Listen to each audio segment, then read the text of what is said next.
ಈ ಪುಸ್ತಕ ಯಾಕೆ ಇಟ್ಕೊಂಡಿದ್ದೀರಾ ಅಂತ ಕೇಳ್ತೀರಾ? ಹಸ್ತ ಸಾಮುದ್ರಿಕ ಅಂದರೆ ಕೈನ ರೇಖೆಗಳನ್ನು ನೋಡಿ ಭವಿಷ್ಯ ಹೇಳುವಂಥದ್ದು. ನಾನು ಈ ಪುಸ್ತಕವನ್ನು ಸಂಗ್ರಹ ಮಾಡಿ ಬಹಳ ವರ್ಷಗಳಾಗಿದೆ. ಕಾಲೇಜಲ್ಲಿರುವಾಗ ಸಂಗ್ರಹ ಮಾಡಿದಂತಹ ಪುಸ್ತಕ ಇದು.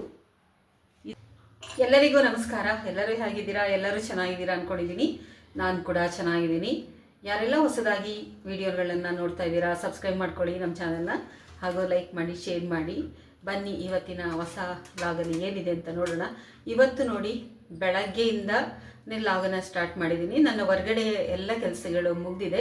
ನಿಮ್ಗೆ ಆಲ್ರೆಡಿ ಗೊತ್ತು, ರಂಗೋಲಿ ಹಾಕೋದಿರ್ಬೋದು, ಪೂಜೆ ಮಾಡೋದಿರ್ಬೋದು, ಎಲ್ಲವೂ ಕೂಡ ಬೆಳಗ್ಗೆ ಮುಗಿದಿದೆ.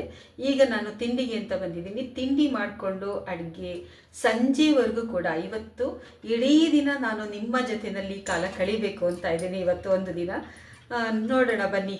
ನಾನು ಫ್ರೀ ಟೈಮಲ್ಲಿ ಮನೇಲಿದ್ದಾಗ ಏನೇನೆಲ್ಲ ಮಾಡ್ತೀನಿ, ಅಡುಗೆ ತಿಂಡಿ ಅಂತೂ ಇಂಪಾರ್ಟೆಂಟು, ಅದಂತೂ ಇದ್ದೇ ಇರುತ್ತೆ. ಅದ್ರ ಜೊತೆಗೆ ಇನ್ನು ಬೇರೆ ಆ್ಯಕ್ಟಿವಿಟೀಸ್ಗಳನ್ನ ಏನು ಮಾಡ್ಬೋದು ನೋಡಿ. ಆದಷ್ಟು ಕೂಡ ಇವತ್ತು ಇಡೀ ದಿನ ಏನೇನು ನಡೆಯುತ್ತೆ ನನ್ನ ಲಾಗಲ್ಲಿ ಅಂತೇಳಿ ಪೂರ್ಣ ನಾನು ನಿಮಗೆ ತೋರಿಸ್ಬೇಕು ಅಂತ ಅಂದ್ಕೊಂಡಿದ್ದೀನಿ. ಅದ್ರ ಜೊತೆಗೆ ಫ್ರೀ ಟೈಮಲ್ಲಿ ಅಂದರೆ ಊಟ ತಿಂಡಿ ಎಲ್ಲ ಮುಗಿದು ಇರುವಂಥ, ಬೆಳಗ್ಗೆ ತಿಂಡಿ ಆದಮೇಲಂತೂ ನನಗೆ ಫ್ರೀ ಸಿಗಲ್ಲ. ಯಾಕಂದರೆ ತಿಂಡಿ ಆಗಿರೋದು ಆ ಪಾತ್ರೆಗಳನ್ನೆಲ್ಲ ತೊಳೆದು ತೆಗೆದಿಡೋದಿರ್ಬೋದು, ಅಡುಗೆ ಮನೆಯಲ್ಲಿ ಅದೊಂದು ಸ್ವಲ್ಪ ಕೆಲಸ ಇರುತ್ತೆ. ಅಷ್ಟೊತ್ತಿಗಾಗಲೇ ನನಗೆ ಅಡುಗೆ ಸಮಯ ಆಗಿಬಿಡ್ತಾ ಇರುತ್ತೆ. ಅಡುಗೆಗೆ ತರಕಾರಿ ಹೆಚ್ಕೊಳ್ಳೋದಿರ್ಬೋದು, ಸೊಪ್ಪಿನ ಸಾಂಬಾರು ಮಾಡಿದ್ರೆ ಸೊಪ್ಪನ್ನು ಹೆಚ್ಕೊಳ್ಳೋದಿರ್ಬೋದು. ಇವತ್ತು ಸೊಪ್ಪಿನ ಸಾಂಬಾರು ಮಾಡೋಣ ಅಂತಿದ್ದೀನಿ. ಅದನ್ನು ಕೂಡ ಹೆಚ್ಕೊಳ್ಳೋದು ಈ ಥರ ಒಂದಿರುತ್ತೆ. ಅದಕ್ಕಾಗಿ ನನಗೆ 2 ಗಂಟೆಯವರೆಗೂ ಕೂಡ ನನಗೆ ಅಷ್ಟೊಂದು ಫ್ರೀ ಸಿಗಲ್ಲ. 2 ಗಂಟೆಯ ನಂತರ ಸ್ವಲ್ಪ ಬ್ಯುಸಿ ಕಡಿಮೆ ಆಗುತ್ತೆ. 2 ಗಂಟೆ ಆದಮೇಲೆ ಏನು ಮಾಡ್ತೀನಿ ಅಂತ ಹೇಳಿ ನಾನು ನಿಮಗೆ ತೋರಿಸ್ತೀನಿ. ಇವತ್ತು ರಾತ್ರಿವರೆಗೂ ಕೂಡ ಅಂದರೆ 9 ಗಂಟೆ ನನ್ನ ತಿಂಡಿ ಎಲ್ಲ ಮುಗಿಬೇಕು. ತಿಂಡಿ ಮುಗಿದು ಆನಂತರ ಸಿಗುವಂತಹ 1 ಗಂಟೆ ಟೈಮು, 1.5 ಗಂಟೆ ಟೈಮಲ್ಲಿ ಅವಾಗ ಏನು ಮಾಡ್ಬೋದು ನೋಡೋಣ. ಇಷ್ಟು ಕೂಡ ನಾನು ನಿಮ್ಗೆ ಇವತ್ತು ಹೇಳಬೇಕು ಅಂತ ಬಂದಿದ್ದೀನಿ. ಬನ್ನಿ ಯಾವ ಥರ ಹೋಗುತ್ತೆ ಇವತ್ತು ಲಾಗ್ ಅಂತ ಹೇಳಿ ನೋಡೋಣ. ನೋಡಿ, ಶಾವಿಗೆ ಉಪ್ಪಿಟ್ಟನ್ನು ಮಾಡಿದ್ದೀನಿ ನಾನು. ಇವಾಗ ತಿಂಡಿ ತಿನ್ನೋದಕ್ಕೆ ಹೋಗಬೇಕು. ತಿಂಡಿ ತಿನ್ಕೊಂಡು ಬಂದು ಬಹಳಷ್ಟು ಕೆಲಸಗಳಿದೆ. ಇವತ್ತು ಇಡೀ ದಿನ ನಾನು ನಿಮ್ಮ ಜೊತೆನೇ ಇರ್ತೀನಿ ಅಂತ ಹೇಳಿದ್ದೀನಿ ಅಲ್ವಾ. ಬನ್ನಿ ಇವತ್ತು ಇಡೀ ದಿನ ಏನೇನು ನನ್ನ ಲಾಗಲ್ಲಿ ಯಾವ ವಿಚಾರಗಳಿರುತ್ತೆ ಅಂತೇಳಿ ನೋಡೋಣ. ಇವಾಗ ನಾನು ತಿಂಡಿ ತಿನ್ಕೊಂಡು ಬರ್ತೀನಿ. ನಾನಿವತ್ತು ಹೆಚ್ಚಿಗೆ ತರಕಾರಿ ಹಾಕಿ ಮಾಡಿಲ್ಲ, ಬರೀ ಕ್ಯಾರೆಟ್ ಮಾತ್ರ ಹಾಕ್ಕೊಂಡಿದ್ದೀನಿ ಅಷ್ಟೇ. ಬಾತ್ ಟೈಪಲ್ಲಿ ಏನು ಮಾಡಿಲ್ಲ, ಬರೀ ಉಪ್ಪಿಟ್ಟು ಅಷ್ಟೇ ಮಾಡ್ಕೊಂಡಿರೋದು ಇವತ್ತು. ಇನ್ನೊಂದು ಸ್ವಲ್ಪ ತಣ್ಣಗಾಗಬೇಕಿದು, ಆರಿದ್ರೆ ಬಿಡಿ ಆಗಿಬಿಡುತ್ತೆ. ಬಿಸಿದ್ರಲ್ಲೇ ತಿನ್ನೋದಕ್ಕೆ ತುಂಬಾ ಚೆನ್ನಾಗಿರುತ್ತೆ. ನಾಳೆ ದೋಸೆ ಮಾಡೋದಕ್ಕೆ ಅಂತ ಹೇಳಿ ಅಕ್ಕಿನ ನೆನೆ ಇಟ್ಕೊಳ್ತಾ ಇದ್ದೀನಿ. ಬೆಳಗ್ಗೆನೇ ನೆನೆಸ್ಕೊಂಡು ಬಿಡ್ತೀನಿ. ಈಗ 4 ಗ್ಲಾಸ್ ಆಗೋಷ್ಟು ಅಕ್ಕಿಯನ್ನು ತೊಗೊಂಡಿದ್ದೀನಿ. ಅದಕ್ಕೆ ಸ್ವಲ್ಪ ಮೆಂತ್ಯ ಕೂಡ ಹಾಕ್ಕೊಳ್ತೀನಿ. ನೋಡಿ, ನೀರಿಗೆ ಹಾಕ್ಕೊಳ್ತಾ ಇದ್ದೀನಿ. ಚೆನ್ನಾಗಿ ವಾಶ್ ಮಾಡ್ಕೋಬೇಕು. ಯಾವ ರೀತಿ ಅಂತ ಅಂದರೆ ಟ್ರಾನ್ಸ್ಪರೆಂಟಾಗಿ ಕಾಣಬೇಕು ಅಕ್ಕಿ, ಆ ರೀತಿ ವಾಶ್ ಮಾಡ್ಕೊಳ್ತೀನಿ. ಈಗ ನೋಡಿ, ಸ್ವಲ್ಪ ಮೆಂತ್ಯ ಹಾಕ್ಕೊಳ್ತಾ ಇದ್ದೀನಿ. ಇಡ್ಲಿ ಮಾಡೋ ಹಾಕಿದರೆ ಮೆಂತ್ಯನ ಹಾಕೋದಿಲ್ಲ. ನೋಡಿ, 4 ಗ್ಲಾಸ್ ಅಕ್ಕಿಗೆ ನಾನು 2 ಸ್ಪೂನಷ್ಟು ಮೆಂತ್ಯನ ಹಾಕ್ಕೊಂಡಿದ್ದೀನಿ. ಚೆನ್ನಾಗಿ ವಾಶ್ ಮಾಡ್ಕೊಳ್ತೀನಿ. ಇವಾಗ ಉದ್ದಿನಬೇಳೆ ಹಾಕ್ಕೊಳ್ತಾ ಇದ್ದೀನಿ. ಒಂದು ಅರ್ಧ ಗ್ಲಾಸ್ ಮೇಲಿತ್ತು, 3/4 ಗ್ಲಾಸ್ ಆಗೋಷ್ಟು ನಾನು ಉದ್ದಿನಬೇಳೆನ ಸೇರಿಸ್ಕೊಂಡಿದ್ದೀನಿ. ಈಗೆಲ್ಲ ಚೆನ್ನಾಗಿ ತೊಳ್ಕೊಳ್ತೀನಿ. ಒಂದು 5 ಸಲ 6 ಸಲ ತೊಳಿಬೇಕು. ದೋಸೆ ಇಡ್ಲಿಗೆ ಯಾವತ್ತೂ ಅಷ್ಟೇ ತುಂಬ ಸಲ ತೊಳಿಬೇಕಾಗುತ್ತೆ. ಎಷ್ಟು ತೊಳಿತೀವೋ ಅಷ್ಟು ಸಾಫ್ಟಾಗಿ ಬರ್ತವೆ ದೋಸೆ ಇಡ್ಲಿ ಅಂತ ಅಷ್ಟೇ. ಇವಾಗ ನೀರನ್ನು ಸೇರಿಸಿ ನೆನೆಯೋದಕ್ಕೆ ಹಾಗೆ ಇಟ್ಬಿಡ್ತೀನಿ. ಈಗ ಬೇರೆ ಕೆಲಸಗಳನ್ನು ಮಾಡ್ಕೊಳ್ತೀನಿ. ಸೊಪ್ಪನ್ನು ತಗೊಂಡಿದ್ದೀನಿ. ನೋಡಿ, ಸೊಪ್ಪು ಕೂಡ ತೊಳೆದು ಇಟ್ಕೊಳ್ತಾ ಇದ್ದೀನಿ. ಎಲ್ಲ ಬಿಡಿಸ್ಕೊಂಡಿದ್ದೀನಿ. ಪಾಲಕ್ಕು, ಕೀರೆ ಮತ್ತು ಕಿಲ್ಕೀರೆ ಸೊಪ್ಪು ಇಷ್ಟನ್ನು ತಗೊಂಡಿದ್ದೆ ನಾನು. ಇದನ್ನೆಲ್ಲ ಬಿಡಿಸಿ ಚೆನ್ನಾಗಿ ತೊಳೆದು ಎತ್ತಿಟ್ಕೊಳ್ತಾ ಇದ್ದೀನಿ. ಸೊಪ್ಪು ಬೇಳೆ ಹುಳಿ ಮಾಡೋಣ ಅಂತ ಇವೆಲ್ಲ ಸೋಸಿದ್ದಾಯಿತು. ಇವಾಗ ಸೊಪ್ಪನ್ನು ತೊಳೆದು ಕೂಡ ಇಟ್ಕೊಂಡಿದ್ದೀನಿ. ಇವಾಗ ಸೊಪ್ಪು ಹೆಚ್ಕೊಳ್ಳೋಣ. ಚಿಕ್ಕದಾಗಿ ಹೆಚ್ಕೊಳ್ತೀನಿ. ಸೊಪ್ಪು ಬೇಳೆ ಹುಳಿ ಮಾಡೋದ್ರಿಂದ ಸೊಪ್ಪನ್ನು ಚಿಕ್ಕದಾಗಿ ಹೆಚ್ಚಿಟ್ಕೋಬೇಕು. ಸೊಪ್ಪು ಬೇಳೆ ಹುಳಿಗೆ ನಾನು ಮಸೂರಿ ಬೇಳೆ ಹಾಗೂ ತೊಗರಿಬೇಳೆ ಎರಡನ್ನೂ ಕೂಡ ಮಿಕ್ಸ್ ಮಾಡಿ ಬಳಸ್ಕೊಳ್ತೀನಿ. ನೋಡಿ, ಎರಡನ್ನೂ ಕೂಡ ಬಳಸ್ಕೊಳ್ತೀನಿ. ಸಾಂಬಾರು ತುಂಬ ರುಚಿಯಾಗುತ್ತೆ, ಅಷ್ಟೇ ಅಲ್ಲ ಪ್ರೋಟೀನು ಜಾಸ್ತಿ ಇರುತ್ತೆ. ಇವಾಗ ಸೊಪ್ಪನ್ನು ಕೂಡ ಸೇರಿಸ್ಕೊಳ್ತಾ ಇದ್ದೀನಿ ಬೇಳೆ ಜೊತೆಗೆ. ಚಿಕ್ಕದಾಗಿ ಹೆಚ್ಚಿಟ್ಕೊಂಡಿದ್ದೀನಿ ನೋಡಿ. ಮಸೂರಿ ಬೇಳೆ ಬಳಸ್ಕೊಳ್ಳೋದ್ರಿಂದ ತುಂಬ ಪ್ರೋಟೀನ್ ಇರೋದ್ರಿಂದ ಅದನ್ನು ಪ್ರತಿದಿನ ನಾನು ಬೇಳೆ ಜೊತೆಗೆ ಹಾಕ್ಕೊಳ್ತೀನಿ. ಸ್ವಲ್ಪ ಈರುಳ್ಳಿಯನ್ನು ಹಾಕ್ಕೊಳ್ತಾ ಇದ್ದೀನಿ. ಈಗ ರುಬ್ಬಕ್ಕೆ ಹಾಕ್ಕೊಳ್ತಾ ಇದ್ದೀನಿ ನೋಡಿ. ಸ್ವಲ್ಪ ರುಬ್ಕೊಳ್ತೀನಿ. ಟೊಮೆಟೊ ಮತ್ತು ಕೊಬ್ಬರಿ ಮತ್ತು ಜೀರಿಗೆ ಅಷ್ಟೇ, ಇನ್ನೇನೂ ಹಾಕ್ಕೊಳ್ಳೋದಿಲ್ಲ. ಸ್ವಲ್ಪ ಖಾರದ ಪುಡಿಯನ್ನು ಕೂಡ ಹಾಕ್ಕೊಳ್ತೀನಿ. ಈಗ ಹುಣಸೆಹಣ್ಣು ರಸ ಕೂಡ ಹಾಕ್ಕೊಳ್ತಾ ಇದ್ದೀನಿ. ಹುಣಸೆಹಣ್ಣು ರಸ ಹಾಕ್ಕೊಳ್ಳೋದ್ರಿಂದ ಕೂಡ ರುಚಿ ಬರುತ್ತೆ. ಸೊಪ್ಪು ಬೇಳೆ ಹುಳಿ ಮಾಡಿದಾಗ ಸ್ವಲ್ಪ ಹುಣಸೆಹಣ್ಣು ಹಾಕ್ಕೊಳ್ಳೇಬೇಕು. ರಸ ತೆಗೆದು ಹಾಕ್ಕೊಳ್ತಾ ಇದ್ದೀನಿ ನಾನು. ಸ್ವಲ್ಪ ಖಾರದ ಪುಡಿ ಹಾಕ್ಕೊಳ್ತಾ ಇದ್ದೀನಿ. ನಮ್ಮ ಮನೆಯಲ್ಲಿ ಯಾವ ಸಾಂಬಾರು ಪುಡಿ ಇದೆ ಅದನ್ನೇ ಬಳಸ್ಕೊಂಡು ಸಾಂಬಾರನ್ನು ಮಾಡ್ಬೋದು. ಅದಕ್ಕೇನು ಎಕ್ಸ್ಟ್ರಾ ಪುಡಿಯನ್ನು ಮಾಡ್ಕೊಳ್ಬೇಕು ಅಂತ ಏನೂ ಇಲ್ಲ. ಈಗ ರುಬ್ಬಿ ಇಟ್ಟಿದ್ನಲ್ಲ ಅದನ್ನು ಕೂಡ ಸೇರಿಸ್ಕೊಳ್ತಾ ಇದ್ದೀನಿ. ಈಗ ಉಪ್ಪು ಕೂಡ ಹಾಕ್ಕೊಳ್ತೀನಿ. ಎಲ್ಲ ಒಟ್ಟಿಗೆ ಸೇರಿಸ್ಕೊಂಡು ಒಂದು 4 ಸಲ ಕೂಗಿಸ್ಕೊಂಡ್ರೆ ಸಾಕು, ನಮ್ಮ ಸಾಂಬಾರು ರೆಡಿಯಾಗುತ್ತೆ. ಈಗೆಲ್ಲ ಮಿಕ್ಸ್ ಮಾಡ್ಕೊಳ್ಳೋಣ ಒಂದು ಸಲ. ಬೇಳೆನ ಮಾತ್ರ ಮಿಕ್ಸ್ ಮಾಡೋಕ್ಕೋಗಲ್ಲ, ಹಾಗೆ ಬಿಟ್ಬಿಡ್ತೀನಿ ಕೆಳಗಡೆ. ಚೆನ್ನಾಗಿ ಬೆಂದ್ಕೊಳ್ಳುತ್ತೆ ಅದು ಬೇಳೆ. ಈಗ ಸ್ವಲ್ಪ ಪಾತ್ರೆಗಳೆಲ್ಲ ಇತ್ತು, ಪಾತ್ರೆಗಳು ಕೂಡ ತೊಳ್ಕೊಳ್ಳೋಣ ಅಂಥೇಳಿ ತೊಳಿತಾ ಇದ್ದೀನಿ. ಹಾಗೆ ಕೆಲಸ ಮಾಡ್ತಾ ಪಾತ್ರೆಗಳು ಎಷ್ಟು ಬರ್ತಾ ಇರುತ್ತೆ, ತಿಂಡಿ ಆದಮೇಲೆ ಹಾಗೂ ಊಟ ಆದಮೇಲೆ ಇರೋ ಪಾತ್ರೆಗಳನ್ನ ಅಲ್ಲೇ ತೊಳೆದು ಇಟ್ಕೊಂಬಿಟ್ರೆ ಕೆಲಸ ಕೂಡ ಈಸಿ ಆಗುತ್ತೆ ಅಂತ ಹೇಳಿ ಅಲ್ಲೇ ತೊಳೆದು ಎತ್ತಿಟ್ಕೊಂಬಿಡ್ತೀನಿ. ಅದು ಕೆಲಸ ನೋಡಿ, ತೊಳೆದು ಎಲ್ಲ ಆಯಿತು ನೋಡಿ. ಒಂದು ಕಡೆ ಸಾಂಬಾರು ಆಗ್ತಾಯಿದೆ, ಒಂದು ಕಡೆ ಅನ್ನಕ್ಕೂ ಕೂಡ ಇಟ್ಟಿದ್ದೀನಿ. ಇಷ್ಟೆಲ್ಲ ರೆಡಿ ಆಗೋಷ್ಟಕ್ಕೆ ಇನ್ನೂ ಸ್ವಲ್ಪ ಸಮಯ ಹಿಡಿಯುತ್ತೆ. ಈಗ ಕಾಫಿ ಟೀ ಏನಾದರೂ ಕುಡಿಯುವಂತಹ ಸಮಯ ಇದು. 12 ಗಂಟೆ ಆಗ್ತಾಯಿದೆ. ತುಂಬ ಬಿಸಿಲು ಇರೋದ್ರಿಂದ ಕಾಫಿ ಟೀ ಏನು ಕುಡಿಯೋದಿಲ್ಲ. ಕಾಫಿ ಅಂತೂ ಕುಡಿಯೋಲ್ಲ, ಟೀ ಕುಡಿತೀನಿ. ಆದರೆ ಟೀಯನ್ನು ಕೂಡ ಈಗ ಕುಡಿತಾ ಇಲ್ಲ, ತುಂಬ ಬಿಸಿಲಾಗಿರೋದ್ರಿಂದ. ಇವತ್ತು ನಾನು ಬಾಳೆಹಣ್ಣಿನ ರಸಾಯನ ಮಾಡ್ತಾಯಿದ್ದೀನಿ. ಅದನ್ನು ತಿಂದ್ಬಿಟ್ಟು ಆಮೇಲಿಂದ ಊಟ ಟೈಮ್ಗೆ ಊಟ ಮಾಡೋಣ. ಬನ್ನಿ ಬಾಳೆಹಣ್ಣು ರಸಾಯನನ ಯಾವ ರೀತಿ ಮಾಡ್ಕೊಳ್ಳೋದು ಅಂತೇಳಿ ನಾನು ತೋರಿಸ್ತೀನಿ. ಇವತ್ತು ಡಿಫ್ರೆಂಟಾಗಿ ಬಾಳೆಹಣ್ಣು ರಸಾಯನನ ಮಾಡ್ಕೊಳ್ಳೋಣ. ಸ್ವಲ್ಪ ಕಡಲೆ ತೊಗೊಂಡಿದ್ದೀನಿ, ಮಿಕ್ಸಿಗೆ ಹಾಕ್ಕೊಳ್ತೀನಿ. ಕಡಲೆನ ಒಂದು ಯಾಲಕ್ಕಿ ಕೂಡ ಹಾಕ್ಕೊಳ್ತೀನಿ. ಬಿಡಿಸ್ಬಿಟ್ಟು ಹಾಕ್ಕೊಳ್ಳೋಣ.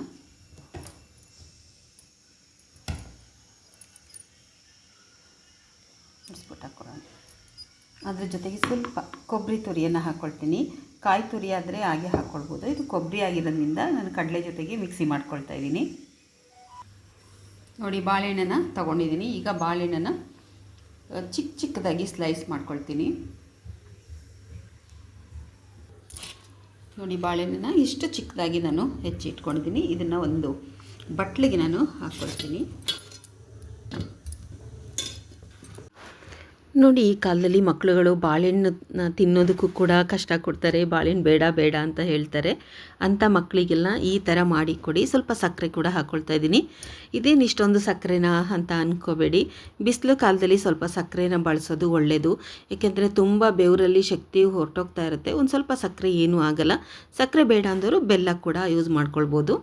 ಈಗ ನಾನು ಕೊಬ್ಬರಿ ಮತ್ತು ಕಡಲೆ ಯಾಲಕ್ಕಿಯನ್ನು ಪೌಡ್ರ್ ಮಾಡಿ ಇಟ್ಕೊಂಡಿದ್ನಲ್ಲ ಅದನ್ನು ಕೂಡ ಇದ್ರ ಜೊತೆಗೆ ಬೆರೆಸ್ಕೊಳ್ತೀನಿ. ತುಂಬಾ ಟೇಸ್ಟಾಗಿರುತ್ತೆ. ಬೇಕಾದ್ರೆ ಸ್ವಲ್ಪ ಹಾಲು ಕೂಡ ಹಾಕ್ಕೊಳ್ಬೋದು, ಆದರೆ ನಾನು ಹಾಲನ್ನು ಹಾಕಿಲ್ಲ ಇಲ್ಲಿ.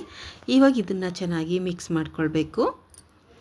ತುಂಬಾ ಟೇಸ್ಟಾಗಿರುತ್ತೆ. ಸ್ವಲ್ಪ ಹೊತ್ತು ನೆನೆಯೋದಕ್ಕೆ ಬಿಟ್ಟರೆ ಒಂದು ಸಕ್ಕರೆ ಎಲ್ಲ ಹಾಕಿರ್ತೀವಲ್ಲ ಅದು ಮೆತ್ತಗಾಗುತ್ತೆ ನೋಡಿ. ಬಾಳೆಹಣ್ಣೆಲ್ಲ ಮೆತ್ತಗಾಗೋದಕ್ಕೆ ಒಂದು ಸ್ವಲ್ಪ ಹೊತ್ತು ಬಿಟ್ಟು ಆಮೇಲಿಂದ ತಿಂದರೆ ತುಂಬಾ ಚೆನ್ನಾಗಿರುತ್ತೆ ನೋಡಿ. ಬಾಳೆಹಣ್ಣು ತಿನ್ನಲ್ಲ ಅನ್ನೋ ಮಕ್ಕಳಿಗೆ ಈ ರೀತಿ ಒಂದು ಉಪಾಯವನ್ನು ಮಾಡಿ ಬಾಳೆಹಣ್ಣನ್ನು ತಿನ್ನಿಸ್ಬೋದು. ಎಂಥ ಮಕ್ಕಳಾದರೂ ಎಂಥವ್ರಿಗಾದರೂ ತುಂಬ ಇಷ್ಟ ಆಗುವಂಥದ್ದು ಬಾಳೆಹಣ್ಣನ್ನು ರಸಾಯನ. ಈಗ ನಾನು ಒಂದು ಕಪ್ಗೆ ಕೂಡ ತೆಕ್ಕೊಳ್ತಾ ಇದ್ದೀನಿ. ಎಷ್ಟು ಚೆನ್ನಾಗಿರುತ್ತೆ ಅಂದರೆ ಅಷ್ಟು ಚೆನ್ನಾಗಿರುತ್ತೆ. ನಮ್ಮ ಮನೇಲಂತೂ ಈಗ ಒಂದು ದಿನ ತಪ್ಪಬೋದು ಅಷ್ಟೇ, ಮಾರನೇ ದಿನ ತಪ್ಪಿಸಲ್ಲ. ಪ್ರತಿದಿನ ಮಾಡ್ತಾಯಿದ್ದೀನಿ. ಅದೇ ಪ್ರತಿದಿನ ನಾನು ಸ್ವಲ್ಪ ಕಡಲೆ ಪೌಡ್ರನ್ನ ಒಂದಿನ ಕಡಲೆ ಪೌಡ್ರ್ ಹಾಕಿರ್ತೀನಿ, ಒಂದೊಂದು ದಿನ ಹಾಕಿರಲ್ಲ, ಹಾಗೆ ಮಾಡ್ಕೊಳ್ತೀನಿ. ಇವಾಗ ನಾನು ಟೇಸ್ಟ್ ಮಾಡ್ತಾಯಿದ್ದೀನಿ. ಎಷ್ಟು ಟೇಸ್ಟಾಗಿತ್ತು ಅಂದರೆ ಅಷ್ಟು ಟೇಸ್ಟಾಗಿತ್ತು, ತುಂಬ ಚೆನ್ನಾಗಿತ್ತು. ಇವಾಗ ನೋಡಿ ಸಾಂಬಾರು ಕೂಡ ರೆಡಿಯಾಗಿದೆ. ಸೊಪ್ಪು ಬೇಳೆ ಹುಳಿ ಎಷ್ಟು ಚೆನ್ನಾಗಿದೆ ಅಂದರೆ ಅಷ್ಟು ಚೆನ್ನಾಗಿರುತ್ತೆ. ಸೊಪ್ಪು ಬೇಳೆ ಹುಳಿ ಸ್ವಲ್ಪ ಟೊಮೆಟೊನ ಹಂಗೆ ಹಚ್ಚಾಕಬೇಡಿ, ಅದನ್ನು ರುಬ್ಬಿ ಹಾಕಿದ್ರೇ ಹೊಂದ್ಕೊಳ್ಳುತ್ತೆ. ಇವಾಗ ಸ್ವಲ್ಪ ಒಗ್ಗರಣೆ ಕೂಡ ಹಾಕ್ಕೊಳ್ತಾ ಇದ್ದೀನಿ. ಒಂದೆರಡು ಮೆಣಸಿನ್ಕಾಯಿನ ಹಾಕಿದ್ದೀನಿ, ಜೀರಿಗೆ ಮತ್ತು ಸಾಸಿವೆನ ಹಾಕಿ ಒಗ್ಗರಣೆ ಮಾಡ್ಕೊಳ್ತಾ ಇದ್ದೀನಿ. ಈಗ ಊಟ ಮಾಡ್ತಾ ಇದ್ದೀನಿ. ಅನ್ನ ಸಾಂಬಾರು ಎಲ್ಲ ರೆಡಿ ಆಯಿತು, ಒಗ್ಗರಣೆ ಎಲ್ಲ ಹಾಕಿದ್ದೀನಿ. ಊಟ ಎಲ್ಲ ಮಾಡಿಕೊಂಡು ನನಗೆ ಮಧ್ಯಾಹ್ನ ಮಲ್ಕೊಳ್ಳೋವಂತಹ ಅಭ್ಯಾಸ ಇಲ್ಲ. ನಾನು ರೆಸ್ಟಲ್ಲಿ ಇರ್ತೀನಿ ಅಂತ ಅಂದರೆ ಈ ಥರ ಪುಸ್ತಕಗಳನ್ನೆಲ್ಲ ಇಟ್ಕೊಂಡಿರ್ತೀನಿ. ಏನಾದರೂ ಒಂದು ಬುಕ್ಗಳನ್ನು ಓದ್ತಾ ಇರ್ತೀನಿ. ಈ ಪುಸ್ತಕಗಳು ಓದುವ ಅಭ್ಯಾಸ ಬಹಳ ಬಹಳ ಒಳ್ಳೆಯದು. ನನಗೆ ಮಲ್ಕೋಬೇಕು ಅಂತ ಅನಿಸಲ್ಲ, ನಿದ್ರೆ ಮಾಡೋಂಥ ಅದಂತೂ ಅಭ್ಯಾಸನೇ ಇಟ್ಕೊಂಡಿಲ್ಲ. ಯಾವಾಗಲಾದರೂ ಆರೋಗ್ಯ ಚೆನ್ನಾಗಿಲ್ಲ ಅಂದಾಗ ಮಲ್ಕೊಂಡಿರ್ತೀನಿ ಅನಿಸುತ್ತೆ, ಇಲ್ಲಾಂದರೆ ಆಗಲೂ ಕೂಡ ಒಂದು ಪುಸ್ತಕವಾದರೂ ನನ್ನ ಹತ್ರ ಇರಲೇಬೇಕು. ಇವತ್ತು ನಾನು ನಿಮಗೆ ಕೆಲವೊಂದು ಪುಸ್ತಕಗಳನ್ನ ತೋರಿಸ್ಬೇಕು ಅಂತ ಬಂದಿದ್ದೀನಿ. ನೋಡಿ, ಈ ಒಂದು ಪುಸ್ತಕ ಬಹಳ ಬಹಳ ಒಳ್ಳೆಯ ಪುಸ್ತಕಗಳನ್ನು ಇಟ್ಕೊಂಡಿದ್ದೀನಿ ನಾನು. ನಾವೆಲ್ಲ ಹೇಗಿರಬೇಕು, ಜೀವನದಲ್ಲಿ ನಾವು ಹೇಗೆ ಇರಬೇಕು ಅನ್ನುವ ಬಗ್ಗೆ ಬಹಳಷ್ಟು ಪುಸ್ತಕಗಳಿದೆ ನನ್ನ ಹತ್ರ. ಬೆಳಗ್ಗಿಂದ ರಾತ್ರಿವರೆಗೂ ನಾವು ಏನನ್ನು ಮಾಡಬೇಕು, ಯಾವ ರೀತಿ ಇರಬೇಕು ಅಂತ ಹೇಳಿ. ಜಿನವಾಣಿಯ ಕಂದ ಅನ್ನೋದು ಒಂದು ಪುಸ್ತಕ ಇದೆ. ಅಷ್ಟೇ ಅಲ್ಲ, ಜೈನ ಸಿದ್ಧಾಂತ ಪ್ರವೇಶ ಅನ್ನುವ ಒಂದು ಪುಸ್ತಕ ಇದೆ. ಜಿನಧರ್ಮ ದರ್ಪಣ ಪ್ರಶ್ನೋತ್ತರ ಮಾಲಾ, ಜಿನಧರ್ಮ ದರ್ಪಣ ಪ್ರಶ್ನೋತ್ತರ ಮಾಲಾ ಅಂತೇಳಿ ಒಂದು ಪುಸ್ತಕ ಇದೆ. ಹಾಗೂ ಇದು ಒಂದು ವಿಶೇಷವಾದ ಪುಸ್ತಕ ನನ್ನ ಹತ್ರ ಇರುವಂಥದ್ದು. ಎಲ್ಲ ಬಹಳಷ್ಟು ಪುಸ್ತಕಗಳಿದೆ ನನ್ನ ಹತ್ರ, ಆದರೆ ಎಲ್ಲ ಪುಸ್ತಕಗಳಿಗಿಂತ ಈ ಒಂದು ಪುಸ್ತಕ ನನಗೆ ವಿಶೇಷವಾಗಿರುವಂಥದ್ದು. ಯಾಕಂದರೆ ನಾನು ಸಂಸ್ಕೃತ ಕಾಲೇಜಿನಲ್ಲಿ ಓದಬೇಕಾದ್ರೆ ನಮ್ಮ ಲೆಕ್ಚರರು ನನಗೆ ಇದನ್ನು ಗಿಫ್ಟಾಗಿ ಕೊಟ್ಟಂತಹ ಪುಸ್ತಕ ಇದು. ಸರ್ವಾರ್ಥ ಸಿದ್ಧಿ ಹೇಳಿ, ದೇವನಂದಿ ಪೂಜ್ಯಪಾದ ಆಚಾರ್ಯರು ರಚಿಸಿರುವಂತಹ ಸರ್ವಾರ್ಥ ಸಿದ್ಧಿ ಅಂದರೆ ಪೂಜ್ಯಪಾದ ಆಚಾರ್ಯರಿಂದ ರಚಿತವಾದಂತಹ ಈ ಒಂದು ಪುಸ್ತಕ ನನಗೆ ಅಮೋಘವಾದಂತಹ ಒಂದು ಕೊಡುಗೆ ಅಂತಲೇ ಅಂದ್ಕೊಂಡಿದ್ದೀನಿ. ನನ್ನ ಪುಸ್ತಕ ಸಂಗ್ರಹದಲ್ಲಿ ಇದನ್ನು ನೋಡಿದಾಗಲೆಲ್ಲ ತುಂಬಾ ಖುಷಿಯಾಗುತ್ತೆ. ಪೂಜ್ಯಪಾದ ಆಚಾರ್ಯರ ಇದು ಸಿಗೋದಿಲ್ಲ, ಬಹಳ ಬಹಳ ತುಂಬ ಅಪರೂಪ ಈ ಪುಸ್ತಕ ಸಿಗಬೇಕಂತ ಅಂದರೆ ಮರೆಯೋದಿಲ್ಲ. ಇಟ್ಕೊಂಡಿದ್ದೇನೆ ಅಷ್ಟೇ ಅಲ್ಲ, ಓದ್ತಾ ಇರ್ತೇನೆ. ಬಹಳಷ್ಟು ನನಗೆ ಜೈನಾಲಜಿ ಮಾಡಬೇಕಾದ್ರೆ ಇದರಿಂದ ಉಪಯೋಗ ಆಯಿತು. ತತ್ವಾರ್ಥ ಸೂತ್ರ ಅಂದರೆ ಜೈನರ ವೇದ ತತ್ವಾರ್ಥ ಸೂತ್ರ, ಅದರ ಬಗ್ಗೆ ಇರುವಂತಹ ಬಹಳಷ್ಟು ಪುಸ್ತಕಗಳನ್ನು ನಾನು ಇಟ್ಕೊಂಡಿದ್ದೀನಿ. ಅದರಲ್ಲಿ ಇದು ಒಂದು ಕೂಡ ಪುಸ್ತಕ. ಇದೊಂದು ಅಮೋಘವಾದಂತಹ ಪುಸ್ತಕ. ಇದು ಕಾರ್ತಿಕೇಯ ಅನುಪ್ರೇಕ್ಷೆ. ಇದು ಕೂಡ ನಮ್ಮ ಲೆಕ್ಚರರ್ ತರಿಸ್ಕೊಟ್ಟಿದ್ದು, ಮಾನಸ ಗಂಗೋತ್ರಿನಲ್ಲಿ ವನಿತಾ ಮೇಡಮ್ ಅಂತ ಹೇಳಿ. ಈ ಒಂದು ಪುಸ್ತಕ ಬೇಕಾಗಿತ್ತು ನನಗೆ. ಎಲ್ಲರೂ ಕೂಡ ಟೀಚರ್ಸ್ಗಳು ಏನು ಕೊಡ್ತಾರೆ ನಮಗೆ ಸಾರಾಂಶನ, ಸಮ್ಮರಿ ಏನು ಕೊಡ್ತಾರೆ ಅದರಲ್ಲೇ ಓದಿ ಎಲ್ಲರೂ ಕೂಡ ಎಕ್ಸಾಮಲ್ಲಿ ಬರೆಯುವಂಥದ್ದು. ನನಗೆ ಆ ರೀತಿ ಯಾವತ್ತೂ ಇಷ್ಟ ಆಗಲ್ಲ. ಬರೀ ಅಷ್ಟು ಸಮ್ಮರಿನೇ ಓದ್ಕೊಂಡು ಎಕ್ಸಾಮ್ಗೆ ಅಟೆಂಡ್ ಮಾಡೋದು ಇಷ್ಟ ಆಗೋದಿಲ್ಲ. ನಾನೇನು ಮಾಡ್ತಾಯಿದ್ದೆ ಅಂದರೆ ಈ ಥರ ಪುಸ್ತಕಗಳೆಲ್ಲ ತರಿಸ್ಕೊಳ್ತಾ ಇದ್ದೆ. ಇದು ಅವರು ಬೆಂಗಳೂರಿಂದ ನನಗೆ ತರಿಸ್ಕೊಟ್ರು, ಇಲ್ಲೆಲ್ಲೂ ಸಿಗ್ತಾ ಇಲ್ಲ ಅಂಥೇಳಿ ಬೆಂಗಳೂರಿಂದ ತರಿಸ್ಕೊಟ್ರು. ಕಾರ್ತಿಕೇಯ ಅನುಪ್ರೇಕ್ಷೆ, ಶ್ರೀ ಸ್ವಾಮಿ ಕಾರ್ತಿಕೇಯ ವಿರಚಿತ, ಕಾರ್ತಿಕೇಯ ಸ್ವಾಮಿಗಳು ರಚಿಸಿರುವಂತಹ ಒಂದು ಪುಸ್ತಕ. ಅನುಪ್ರೇಕ್ಷೆಗಳು 12 ಅನುಪ್ರೇಕ್ಷೆಗಳಿದೆ. 12 ಅನುಪ್ರೇಕ್ಷೆಗಳನ್ನು ಧ್ಯಾನ ಮಾಡ್ತಾ ಅದನ್ನು ಓದ್ತಾ ಏನಾಗುತ್ತೆ ಅಂದರೆ ಎಂಥವರಿಗೂ ಕೂಡ ಜೀವನದಲ್ಲಿ ಜಿಗುಪ್ಸೆ ಉಂಟಾಗುತ್ತೆ. ಅಂದರೆ ಎಲ್ಲವನ್ನ ತ್ಯಜಿಸಬೇಕು ನಾನು ಅನ್ನುವ ಭಾವನೆ ಬರುತ್ತೆ. ಅದೇ ಈ ಪುಸ್ತಕದಲ್ಲಿ ಇರುವಂಥದ್ದು. ಯಾವುದೂ ಶಾಶ್ವತವಲ್ಲ ಅನ್ನೋದನ್ನು ಈ ಪುಸ್ತಕ ಹೇಳುತ್ತೆ. ಇದು ಕೂಡ ಒಂದು ನನಗೆ ಅಮೂಲ್ಯವಾದಂತಹ ಪುಸ್ತಕ. ಇದು ನನಗೆ ಟೆಕ್ಸ್ಟ್ ಇತ್ತು ಜೈನಾಲಜಿನಲ್ಲಿ. ಇದು ಅಷ್ಟೇ, ಪಂಪ ಭಾರತ ವಿಕ್ರಮಾರ್ಜುನ ವಿಜಯಂ.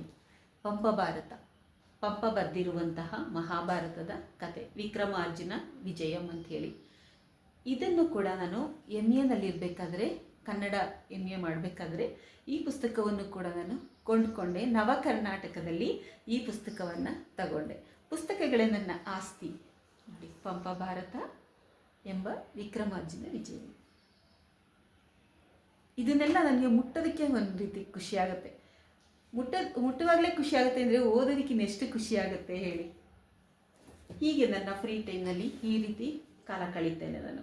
ಫ್ರೀ ಇದ್ದಾಗ ಹೊರಗಡೆ ಹೋದಾಗ ಆವಾಗಲೂ ಕೂಡ ಹಗ್ಲೊತ್ತ ಸಮಯ ಸಿಕ್ಕಿಲ್ಲ ಅಂದರೂ ಪರವಾಗಿಲ್ಲ, ರಾತ್ರಿ ಎಷ್ಟೊತ್ತಾದರೂ ಸರಿ ಒಂದು ಪುಸ್ತಕನ ಒಂದು 3-4 ಪೇಜ್ ಆದರೂ ನಾನು ಓದಿ ಮಲಗಬೇಕು. ಅದು ಒಂದು ಅಭ್ಯಾಸ.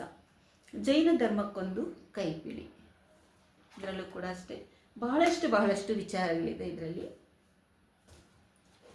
ಆತ್ಮಾನುಶಾಸನ ನೋಡಿ, ಪುಸ್ತಕ ಏನು ಹೆಸರಿದೆ ಅಂತ, ಆತ್ಮಾನುಶಾಸನ.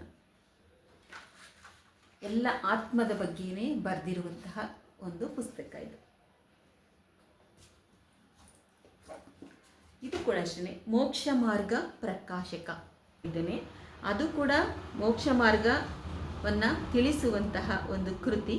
ಅದರ ಬಗ್ಗೆ ರಚನೆ ಮಾಡಿರೋದನ್ನೇ ಮೋಕ್ಷ ಮಾರ್ಗ ಪ್ರಕಾಶಕ. ಇದರ ಇರುವ ಬಹಳಷ್ಟು ಪುಸ್ತಕಗಳು ತತ್ವಾರ್ಥ ಸೂತ್ರದಲ್ಲಿ ಏನು ಹೇಳಿದೆ ಅನ್ನೋದನ್ನು ತಿಳಿಸ್ಕೊಡುವಂತಹ ಪುಸ್ತಕಗಳನ್ನು ಹೆಚ್ಚಾಗಿ ಇಟ್ಕೊಂಡಿದ್ದೇನೆ. ಇದು ಕೂಡ ಅಷ್ಟೇ ತತ್ವಾರ್ಥ ಸೂತ್ರ, ಮೋಕ್ಷಶಾಸ್ತ್ರ, ಇದಕ್ಕೆ ಹೆಸರೇನೆ ಮೋಕ್ಷಶಾಸ್ತ್ರ. ಪ್ರತಿಯೊಂದು ಅಧ್ಯಾಯಗಳನ್ನು ಹೇಳಿದರೆ ಅಷ್ಟೇ ಅಲ್ಲ, ಪ್ರತಿಯೊಂದು ಸೂತ್ರಗಳ ವಿವರಣೆ ಕೂಡ ಇದರಲ್ಲಿ ಅಡಗಿದೆ.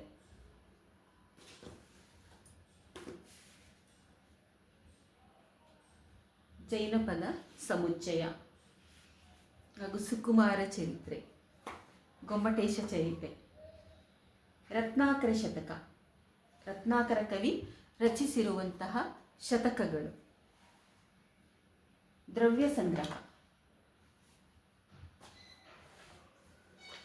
ಸಾಹಿತ್ಯ ತರಂಗ. ಅಷ್ಟೇ ಅಲ್ಲ, ನಾನು ಸಾಹಿತ್ಯದ ಪುಸ್ತಕಗಳನ್ನಂತೂ ಇಟ್ಕೊಂಡಿರ್ತೀನಿ. ಯಾಕಂದರೆ ನಾನು ಸಾಹಿತ್ಯದ ವಿದ್ಯಾರ್ಥಿನಿ, ಜೈನ ಧರ್ಮದ ವಿದ್ಯಾರ್ಥಿನಿ ಅಷ್ಟೇ ಅಲ್ಲ, ನಾನು ಸಾಹಿತ್ಯದ ವಿದ್ಯಾರ್ಥಿನಿ. ತುಂಬ ಖುಷಿ ಕೊಡೋದು ಏನು ಅಂತಂದರೆ ಪುಸ್ತಕಗಳೇ ಜೀವನ ಅಂತ ಹೇಳ್ತೀನಿ. ಪುಸ್ತಕ ಅಂದರೆ ಬಹಳ ಖುಷಿಯಾಗುತ್ತೆ. ನನ್ನ ಹತ್ರ ಪುಸ್ತಕ ಇರಲೇಬೇಕು. ನಾನು ಮಲಗುವಾಗ ಕೂಡ ನನ್ನ ಪಕ್ಕದಲ್ಲಿ ಒಂದು ಬುಕ್ಕು ಇದ್ದೇ ಇರುತ್ತೆ. ಇದು ಮಹಾವೀರ ತೀರ್ಥಂಕರರ ಜೀವನವನ್ನು ತಿಳಿಸುವಂಥದ್ದು. ಮಿರ್ಜಿ ಅಣ್ಣಾರಾಯರು ತುಂಬ ಚೆನ್ನಾಗಿ ಬರೆದಿದ್ದಾರೆ, ತುಂಬ ಚೆನ್ನಾಗಿ ಓದಿಸ್ಕೊಂಡು ಹೋಗುತ್ತೆ. ಮಹಾವೀರರ ಬಗ್ಗೆ ಇರುವಂತಹ ಒಂದು ಪುಸ್ತಕ. ಕನ್ನಡ ಸಾಹಿತ್ಯ ಚರಿತ್ರೆ ಇದನ್ನು ಬರೆದಿರುವಂಥವರು ತಸು ಶ್ಯಾಮರಾಯರು. ಇದು ಕೂಡ ನನ್ನ ಪದವಿಗೆ ಟೆಕ್ಸ್ಟ್ ಬುಕ್ ಆಗಿತ್ತು. ಈ ಒಂದು ಪುಸ್ತಕದಲ್ಲಿ ತಸು ಶ್ಯಾಮರಾಯರು ಎಲ್ಲ ಕವಿಗಳನ್ನು ಕೂಡ ಪೂರ್ವದ ಹಳಗನ್ನಡದ ಕವಿಗಳಿಂದ ಹಿಡಿದು ಪ್ರತಿಯೊಬ್ಬರು ಕವಿಗಳವರೆಗೂ ಕೂಡ ಎಲ್ಲರ ಪರಿಚಯವನ್ನು ಈ ಪುಸ್ತಕದಲ್ಲಿ ಮಾಡಿದ್ದಾರೆ. ರಾಜಶೇಖರ ವಿಲಾಸ, ಷಡಕ್ಷರಿ ದೇವ ಅಂತ ಕೇಳಿರಬೇಕು ನೀವು ಕವಿಗಳನ್ನು. ಅವರು ರಚಿಸಿರುವಂತಹ ಒಂದು ಗ್ರಂಥ ರಾಜಶೇಖರ ವಿಲಾಸ. ಇಲ್ಲಿ ರಾಜಶೇಖರನ ಬಗ್ಗೆ ಇದೆ. ಕತೆ ತುಂಬ ಚೆನ್ನಾಗಿದೆ, ಓದಬೇಕು ಅಷ್ಟೇ. ಯಾರಿಗಾದರೂ ಸಿಕ್ಕಿದ್ರೆ ಪುಸ್ತಕವನ್ನು ಓದಿ. ರಾಜಶೇಖರ ವಿಲಾಸ ಇದು ಜ್ಞಾನಮತಿ ಮಾತಾಜಿ ಅವರ ನೆನಪುಗಳು ಅನ್ನುವ ಒಂದು ಪುಸ್ತಕ. ಜ್ಞಾನಮತಿ ಮಾತಾಜಿ ಅನ್ನುವರು ಬಹಳ ಹೆಸರುವಾಸಿಯಾದಂತಹ ಮಾತಾಜಿ, ಅವರ ಬಗ್ಗೆ ಇರುವಂತಹ ಪುಸ್ತಕ. ಇದು ಕೂಡ ನಾನು ಕೊಂಡ್ಕೊಂಡಿದ್ದಲ್ಲ, ನಮ್ಮ ಲೆಕ್ಚರರ್ ನನಗೆ ಕೊಟ್ಟಂಥದ್ದು. ಬಹಳಷ್ಟು ಪುಸ್ತಕಗಳು ನನಗೆ ಬಹುಮಾನವಾಗಿ ಸಿಕ್ಕಿದೆ. ಎಲ್ಲರಿಗೂ ಗೊತ್ತಿತ್ತು ಪುಸ್ತಕ ಅಂದರೆ ನನಗೆ ಬಹಳ ಇಷ್ಟ ಅಂಥೇಳಿ. ಹಲವಾರು ಸಲ ನಾನು ಕೆಲವೊಂದು ಕಡೆ ಗೆದ್ದಿರುವುದು ಕೂಡ ಉಂಟು ಪುಸ್ತಕಗಳನ್ನು. ಮಧ್ಯಕಾಲೀನ ಕನ್ನಡ ಸಾಹಿತ್ಯ, ಇದು ನಾನು MA ಕನ್ನಡ MAದು ಬುಕ್ಕು. ಇದು ತುಂಬ ಬುಕ್ಗಳಿದೆ. ನಾನು 1-2 ಪುಸ್ತಕಗಳನ್ನ ತಗೊಂಡು ಬಂದಿದ್ದೆ ಅಷ್ಟೇ. ಕನ್ನಡ ಶಾಸನ ಅಧ್ಯಯನ, ಶಾಸನಗಳನ್ನು ಅಧ್ಯಯನ ಮಾಡೋರಿಗೆ ಈ ಪುಸ್ತಕಗಳು ಬಹಳ ಅವಶ್ಯಕತೆ ಇದೆ. ಇದನ್ನು ಓದ್ತಾ ಇದ್ದರೆ ನಿಜವಾಗ್ಲೂ ಏನು ಅನಿಸುತ್ತೆ ಅಂದರೆ, ನಾವು ಹೋಗಿ ಯಾವುದಾದ್ರು ಒಂದು ಶಾಸನವನ್ನು ಹುಡುಕಬೇಕು ಅಂತ ಅನಿಸುತ್ತೆ ನೋಡಿ. ಜಾನಪದ ತತ್ವಗಳು, ಒಗಟಿದೆ, ಗಾದೆ ಇದೆ ಈ ಪುಸ್ತಕದಲ್ಲಿ. ಪುಸ್ತಕ ಓದ್ತಾ ಇದ್ದರೆ ಏನಾಗುತ್ತೆ, ಬುದ್ಧಿ ವಿಕಾಸ ಆಗುತ್ತೆ, ನಮ್ಮ ಮೆದುಳು ಕೂಡ ವಿಕಾಸ ಆಗ್ತಾ ಹೋಗುತ್ತೆ. ನಮ್ಮ ಮೆದುಳು ಸದಾ ಕಾಲ ಸಕ್ರಿಯವಾಗಿ ಕೆಲಸ ಮಾಡಬೇಕಂದ್ರೆ ಈ ಥರ ಪುಸ್ತಕಗಳೊಡನೆ ಸ್ನೇಹ ಮಾಡ್ಕೊಳ್ಳಿ, ಬರಿತಾ ಇರಬೇಕು. ಹಾಗೆ ನೋಡಿ, ಒಂದು ಪೆನ್ನು ಪೇಪರನ್ನು ಹತ್ತಿರವನ್ನೇ ಇಟ್ಕೊಂಡಿರ್ತೀನಿ. ನಾನು ಓದಿದ್ದನ್ನೆಲ್ಲ ಕೆಲವೊಂದು ಟಿಪ್ಪಣಿಗಳನ್ನು ಮಾಡ್ಕೊಳ್ತಾ ಹೋಗ್ತೀನಿ. ಮುಖ್ಯವಾದ ವಿಚಾರಗಳನ್ನು ಆ ಶೀಟಲ್ಲಿ ಬರ್ಕೊಳ್ತಾ ಹೋಗ್ತೀನಿ. ಆಧುನಿಕ ಕನ್ನಡ ಸಾಹಿತ್ಯ, ಆಧುನಿಕ ಕನ್ನಡ ಸಾಹಿತ್ಯದ ಬಹಳಷ್ಟು ಕವಿಗಳು ಅದರಲ್ಲಿ.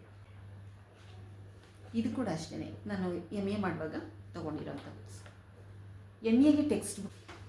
ಹಾಗೆ ಒಗಟುಗಳು ಯಾವ ರೀತಿ ಹುಟ್ಟಿದೆ, ಜನಪದ ಗೀತೆಗಳು ಯಾವ ರೀತಿ ರಚನೆಯಾಗ್ತಾ ಬಂತು, ಯಾವ ಯಾವ ಸಂದರ್ಭದಲ್ಲಿ ಗಾದೆಗಳನ್ನು ಹೇಳಲಾಗ್ತಾಯಿತ್ತು ಎಲ್ಲ ಕೂಡ ಅದರ ಒಂದು ಇತಿಹಾಸ, ಪೂರ್ಣ ಇತಿಹಾಸ ಈ ಎರಡು ಪುಸ್ತಕಗಳು, ಇದೆರಡಿದೆ ನನ್ನ ಹತ್ರ ಬುಕ್ಗಳು. ಆ ಎರಡು ಪುಸ್ತಕಗಳಲ್ಲೂ ಕೂಡ ಇದು 5ನೇ ಪತ್ರಿಕೆ. ಅದು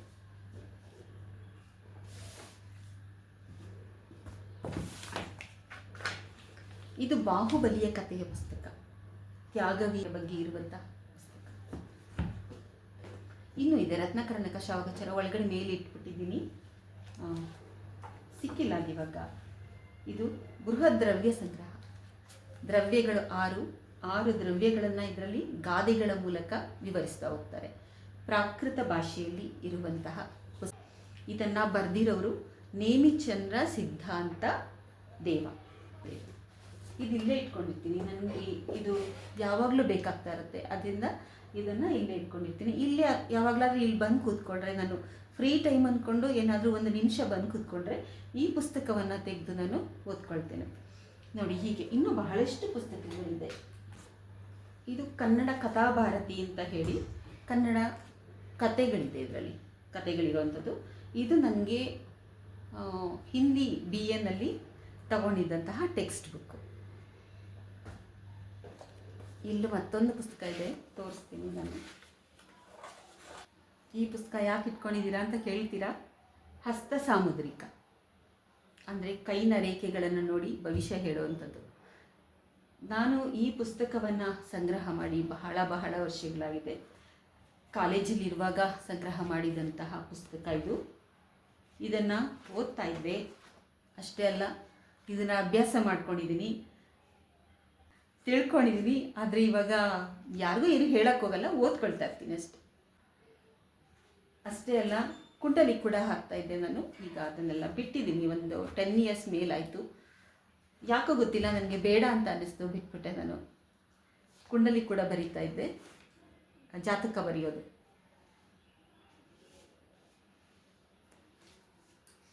ಈ ಪುಸ್ತಕ ಕೂಡ ನನ್ನ ಹತ್ರ ಇದೆ. ಇವ್ರು ಯಾರು ಅಂತ ನಿಮಗೆ ಗೊತ್ತಾಗಿದೆ ಅಂತ ಅನಿಸುತ್ತೆ. ಪ್ರಭುಪಾದರ ಒಂದು ಪುಸ್ತಕ. ಇಸ್ಕಾನ್ಗೆ ಹೋದಾಗ ನಾನು ತಗೊಂಡು ಬಂದಿದ್ದೆ, ಬ್ಯಾಂಗ್ಳೂರು ಇಸ್ಕಾನ್ಗೆ ಹೋದಾಗ ಈ ಪುಸ್ತಕವನ್ನು ತಗೊಂಡು ಬಂದೆ. ಎಲ್ಲೇ ಹೋದರೂ ಕೂಡ ನಾನು ಪುಸ್ತಕಗಳನ್ನು ಹುಡುಕ್ತಾ ಇರ್ತೀನಿ. ಹೀಗೆ ಬಹಳಷ್ಟು ಇನ್ನೂ ತುಂಬ ಇದೆ ಬೀರಿನಲ್ಲಿ ಪುಸ್ತಕಗಳು. ಇನ್ನೊಂದು ದಿನ ತೋರಿಸ್ತೇನೆ, ಪುಸ್ತಕದ ಟೂರ್ ಮಾಡಿ ತೋರಿಸ್ತೇನೆ. ನೋಡಿ, ಪೂಜ್ಯ ಪಾದರ ಒಂದು ಪುಸ್ತಕ ಇದೆ.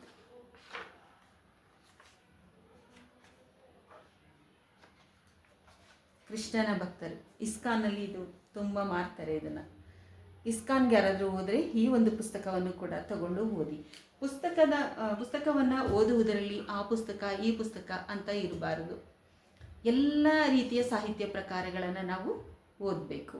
ನಾನು ಪ್ರತಿಯೊಬ್ಬರಿಗೂ ಹೇಳೋದಷ್ಟೇ, ಪುಸ್ತಕದಲ್ಲಿ ಭೇದ ಮಾಡಬೇಡಿ, ಎಲ್ಲ ರೀತಿಯ ಪುಸ್ತಕಗಳನ್ನು ಓದಿ. ನೋಡಿ, ನಾನು ಹಸ್ತ ಸಾಮುದ್ರಿಕ ಕೂಡ ಇದೆ, ಸುಮ್ಮನೆ ಇರೋದಲ್ಲ ಇದು. ನಾನು ಕೈ ರೇಖೆಗಳನ್ನು ನೋಡಿ ಭವಿಷ್ಯ ಹೇಳೋದನ್ನು ಕಲ್ತ್ಕೊಂಡಿದ್ದೀನಿ. ಎಲ್ರಿಗೂ ನಿಮಗೆ ಒಂಥರ ಅನಿಸ್ಬೋದು, ಏನು ಭವಿಷ್ಯನೇ ಹೇಳ್ತೀರಾ ಮೇಡಮ್ ನೀವು ಅಂತ. ಅದು ಕೂಡ ಮಾಡ್ತಾಯಿದ್ದೆ ನಾನು. ಅಷ್ಟೊತ್ತಿಗೆ ನನಗೆ 4 ಗಂಟೆ ಆಗುತ್ತೆ, 4:15 ಇಷ್ಟ ಆಗುತ್ತೆ. 4:15 ಆಗ್ತಾಯಿದೆ ಅಂತಂದರೆ ಹೋಗಿ ತಿಂಡಿ ಮಾಡಬೇಕು ಅಂತ ಇರುತ್ತೆ. ಬನ್ನಿ ಇವಾಗ ನಾನು ಅಡುಗೆ ಮನೆಗೆ ಹೋಗಿ ಏನು ಮಾಡ್ತೀನಿ ಇವಾಗ ಅಂತ ನೋಡೋಣ. ಏನಾದರೂ ಒಂದು ತಿಂಡಿ ಮಾಡಲೇಬೇಕು. 5:15ಗೆಲ್ಲ ತಿಂಡಿ ಮಾಡಿ ಮುಗಿಸ್ತೀನಿ. ರೊಟ್ಟಿ ಮಾಡೋದಿದ್ದರೆ ಸ್ವಲ್ಪ ಬೇಗ ಹೋಗ್ತೀನಿ. ರೊಟ್ಟಿ ಇಲ್ಲ ಬೇರೆ ಏನಾದರೂ ಮಾಡ್ತೀನಿ ಅನ್ನೋದಾದರೆ ಒಂದು ಅರ್ಧ ಗಂಟೆ ಲೇಟಾಗಿ ಹೋಗ್ತೀನಿ. ರೊಟ್ಟಿಗೆ ಆ ರೀತಿ ಅಲ್ಲ, 4 ಗಂಟೆಗೆ ಹೋದರೆ ನನಗೆ 5:45 ಆಗುತ್ತೆ. ರೊಟ್ಟಿ ಮಾಡಿ ನೆಂಚ್ಕೊಳ್ಳೋದಕ್ಕೆ ಮಾಡಿ ಎಲ್ಲ ಮಾಡೋಷ್ಟೊತ್ತಿಗೆ ಅಷ್ಟೊತ್ತಾಗ್ಬಿಡುತ್ತೆ. ಬೇರೆ ಏನಾದರೂ ಮಾಡ್ತೀನಿ ಅಂದರೆ ಒಂದು ಅರ್ಧ ಗಂಟೆ ಲೇಟಾಗಿ ಹೋಗ್ತೀನಿ, ಪರವಾಗಿಲ್ಲ. ನೋಡಿದ್ರಲ್ಲ ನನ್ನ ಫ್ರೀ ಟೈಮ್ ಹೇಗಿತ್ತು ಅಂತ ಹೇಳಿ. ನೋಡಿ, ದೋಸೆಗೆ ನೆನೆಯಕ್ಕೆ ಹಾಕ್ಕೊಂಡಿದ್ನಲ್ಲ, ಅಕ್ಕಿ ಚೆನ್ನಾಗಿ ನೆಂದಿದೆ. ಅನ್ನನ ಹಾಕ್ಕೊಂಡಿದ್ದೀನಿ, ಅವಲಕ್ಕಿ ಹಾಕಿಲ್ಲ. ಈಗ ಇದನ್ನೆಲ್ಲ ರುಬ್ಕೊಳ್ತೀನಿ. ಬಿಸಿ ಅನ್ನ ಮಾಡಿದ್ನಲ್ಲ, ಅದೇ ಅನ್ನನ ಹಾಕ್ಕೊಂಡಿದ್ದೀನಿ. ರುಬ್ಬಿರೋದನ್ನೆಲ್ಲ ಒಂದು ದೊಡ್ಡ ಪಾತ್ರೆಗೆ ಹಾಕ್ಕೊಳ್ತಾ ಇದ್ದೀನಿ.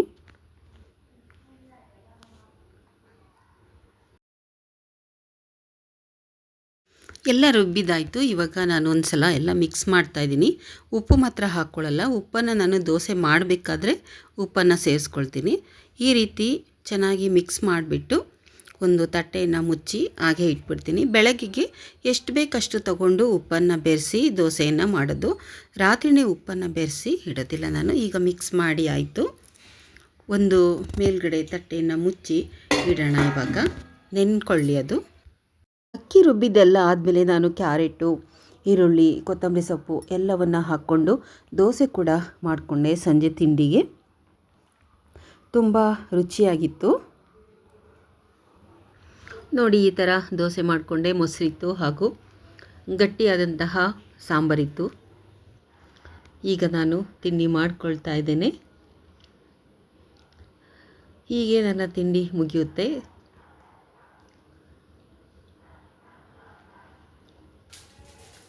ಬೆಳಗಿನಿಂದ ನನ್ನ ಲಾಗನ್ನು ಇವತ್ತು ನೋಡಿದ್ದೀರಾ.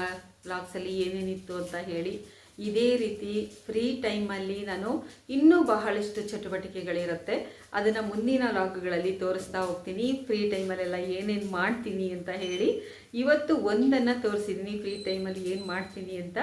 ಮತ್ತು ಮುಂದಿನ ಒಂದು ವಿಡಿಯೋಗಳಲ್ಲಿ ನನ್ನ ದಿನಚರಿಯಲ್ಲಿ ಏನೇನು ಇರುತ್ತೆ, ಇನ್ನೂ ಬಹಳಷ್ಟು ಕೆಲಸಗಳಿರುತ್ತೆ, ಅದನ್ನು ಕೂಡ ಪ್ರತಿದಿನ ತೋರಿಸ್ತಾ ಹೋಗ್ತೀನಿ. ಇಷ್ಟೊತ್ತವರೆಗೂ ಕೂಡ ವಿಡಿಯೋ ನೋಡೋದಕ್ಕೆ ಧನ್ಯವಾದಗಳು. ಈ ವಿಡಿಯೋನ ನೋಡಿ ಕಮೆಂಟ್ ಮಾಡಿ ಹೇಗೆ ಅನ್ನಿಸ್ತು ಅಂತ ಹೇಳಿ. ಎಲ್ಲರಿಗೂ ಕೂಡ ನನ್ನ ತುಂಬು ಹೃದಯದ ಧನ್ಯವಾದಗಳು.